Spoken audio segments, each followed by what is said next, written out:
அந்த லெமன் புழிஞ்சு நீங்கள் கொஞ்சம் மஞ்சள் போட்டு அந்த இது சிவாய நம்ம எழுதி குளிச்சிங்கன்னா ரொம்ப சிவாய நம்ம ஓம் சிவ ஹோம் சொல்லுவாங்க. அந்த மந்திரம் சொல்லி இது பண்ணலாம். நீங்கள் எது சொன்ன மந்திரம் சிவாய நம்ம எது சொன்னாலுமே மந்திரம். இன்னைக்கு மாலைக்கு வந்து பார்த்தீங்கன்னா ஒரு டம்ளர்ல தண்ணி எடுத்து அது கீழே இருக்கும், வீடியோவில் கீழே இருக்கும், அதை பார்த்துக்கிறேங்க. அந்த டம்ளர்ல மஞ்சள் தண்ணி ஊற்றி அதில் வந்து ஒரு எருக்கம்பூவாவது போட்டு வைங்க. எருக்கம்பூ ஒன்றுக்கு மேலே எவ்வளோ வேணாலும் போடலாம். ஒரு முடிஞ்ச அளவுக்கு ஒரு பூவாவது போட்டு வச்சிங்கன்னா உங்களுக்கு ரொம்ப நல்லது.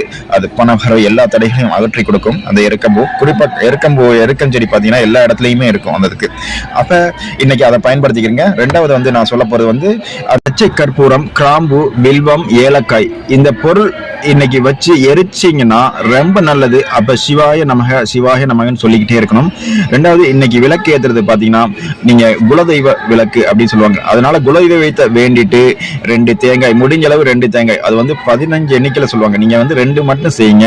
நல்ல நெய் ஊத்தி திரி போட்டு நீங்க அதில் சந்திரம் போட்டு வச்சு நீங்க இது சாமியை முதல்ல உங்க குலதெய்வத்தை இது பண்ணிட்டு அதுக்கடுத்து சிவன் பூஜையை தொடங்கலாம்.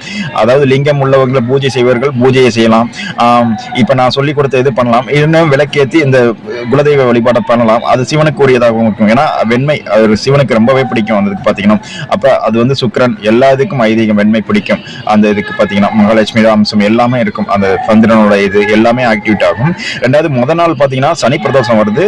ரெண்டாவது வந்து அதுக்கடுத்து பாத்தீங்கன்னா அபிஜித் நட்சத்திரத்தோட சேர்ந்து வருது. அந்த இதுக்கு திங்கள் சோமவாரம் சேர்ந்து வருது. திங்கள் வந்து சிவனுக்கு ரொம்ப உகந்தது. அப்ப இது வந்து கிட்டத்தட்ட ஒரு 130 வருஷம் அது ஒன்னா இணைஞ்சு வரதுனால இந்த குறிப்பா அபிஜித் நட்சத்திரத்தோட மந்திரம் கொடுத்திருக்கேன். அதை முடிஞ்சா அந்த அபிஜித் நட்சத்திரத்தோடைய இதுல வந்து பாருங்க 6:36 PM to 24 நிமிடம் இருக்கு. 7:36 to PM to அதாவது 8 மணி. அந்த இதுக்கு 8 மணி 24 நிமிடங்கள் நீங்க அபிஜித் மந்திரத்தை உச்சரித்து சிவ மந்திரத்தை உச்சரித்து நீங்க என்ன கேட்டாலும் கிடைக்கும் அப்படிங்கிறது ஐதீகம். கண்டிப்பா முயற்சி பண்ணுங்க. எல்லாரும் முன்னேறுங்க, வாழ்க்கையில வளம் பெறுங்க. சிவனை பத்தியான விரிவான வீடியோ வந்து நான் சாயங்காலம் போடுறேன். இப்ப எனக்கு அந்த இது கிடைக்கல, ஒரு பதிவு போடுறேன். அதுல விரிவான இதுல எல்லாமே சொல்லுவேன். அதை பார்த்துருங்க. முடிஞ்ச அளவுக்கு இதை பண்ணி பயனடைங்க. எல்லாரும் வணக்கம், ஜெய்ஹிந்த். அனைவருக்கும் என் நண்பர்கள் மற்றும் அனைவருக்கும் இந்த உலகத்தில் உள்ள அனைவருக்கும் சிவராத்திரி நல்வாழ்த்துக்கள். எல்லா உயிர்களுக்கும் தலைவன் சிவன் தான் சொல்லுவாங்க. எல்லாருக்கும் அன்பு. நீங்க வேண்டாவிட்டாலும் அவனே வந்து கூப்பிடுவான். உங்களை கூப்பிட்டு ஏதாவது ஒன்று செய்ய. நீங்க நன்மை யாருக்கும் தீமை செய்யாம இருந்தீங்கனாலே இன்னைக்கு நல்லதுங்க. அந்ததுக்கு இதாங்க ஒரே வார்த்தையில என்னால சொல்ல முடியும். அந்ததுக்கு நீங்க சிவனை நினைச்சாலும் நினைக்கலாட்டாலும் அவன் உங்க உள்ளத்திலே இருப்பான். அதனால நீங்களே இது பண்ணுங்க. யாருக்கும் தீங்கு செய்யாதீங்க, கோபப்படாதீங்க, எதிர்த்து பேசாதீங்க.